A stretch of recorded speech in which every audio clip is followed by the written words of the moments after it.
Hello, and welcome to the awakening of I Am Magi-Nation. My name is Sherman. I'm your host. I want to thank everybody for subscribing to my channel. Don't forget to hit that like button. If you hadn't subscribed, please do.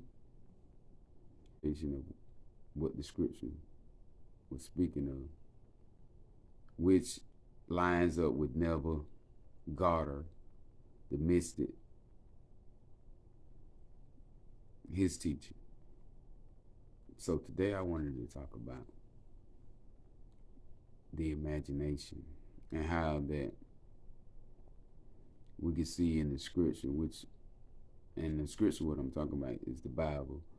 The never explained that it was the greatest book that ever be written because, and William Blake said that because it was the most creative, most imaginative book written.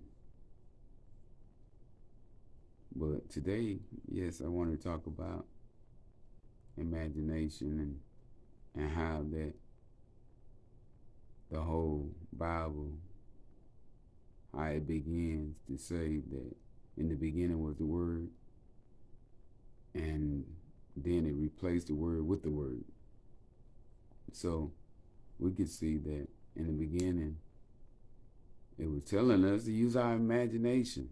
Because think about it, when we got to reading the Word, we begin to imagine. So what is imagination?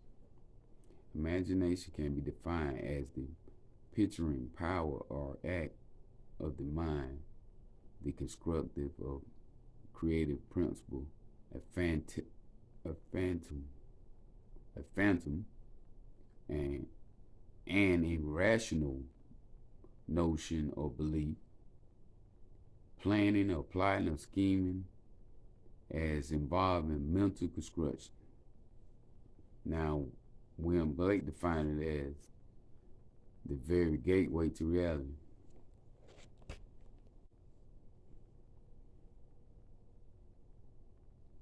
So what is your imagination? And John 1 through 3, and this in the New International Version of the Bible, it said, in the beginning was the Word, and the Word was with God, and the Word was God. He was with God in the beginning. Through him all things were made, and without him nothing was made that was made. So you see, it said, in the beginning was the Word. Now, I always question myself when I read that scripture, why does it say, in the beginning was the Word? Why didn't it just say, in the beginning was God? So I thought about it, and it didn't take me long to get this conception of without a word, there is no image. So, and what I mean is, we haven't came up with anything that we have given a word. So everything that we can imagine, it have a word for. So I thought about this verse, and it came to me that how could you explain this supernatural or this energy without a word?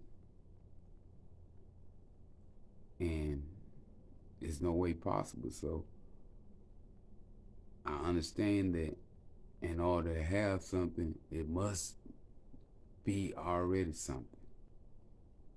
So the word God was at the beginning.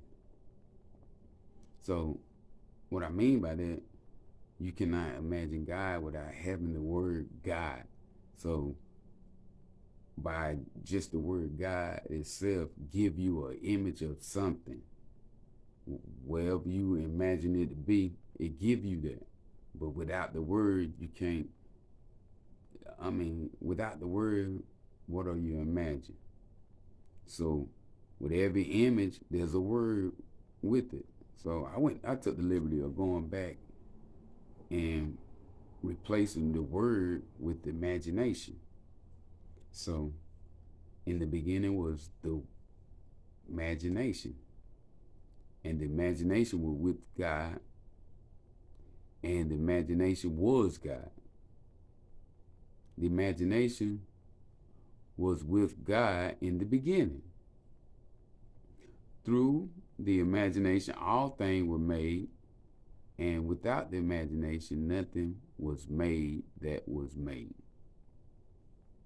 So you see, replacing the word with the word imagination, and now we can see where the author was going with, in the beginning was the word.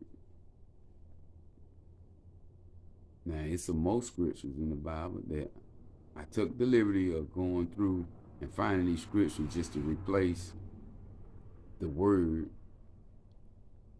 with a word. So we have Colossians 1:16. It said, for in him all things was created,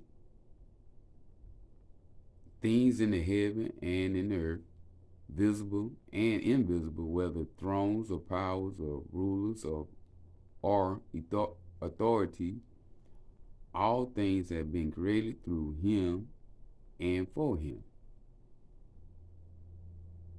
Now I'm going to reread that. I'm going to read it. I'm going to change him with the imagination. For in imagination all things was created, things in the heaven and on earth, visible and invisible, whether thrones or power or rulers or authority, all things have been created through the imagination and for the imagination. So you can see that regardless of what we see or what we have, the clothes that we wear, the jewelry, the cars, the nice house, all that came through the imagination. Someone's imagination. And I know this imagination to be God. Your own human imagination. So Colossians 1:15, Colossians 1:15 says, Colossians 1:15, he is the image of the invisible God, the firstborn of all creation. The imagination is the image of the invisible God, the firstborn of all creation.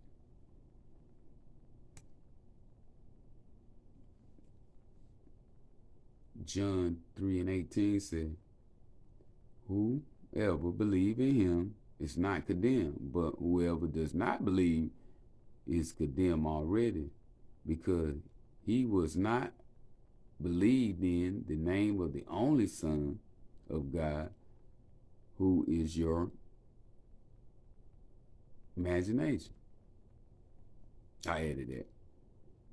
But I went back and did a verse and said, whosoever believe in the imagination is not condemned, but whoever does not believe in the imagination is condemned already, because he has not believed in the name of the only Son of God, which is your imagination. In John 1:10, it says, he was in the world, and the world was made through him, yet the world did not know him. I replace the he with imagination. And it go like this.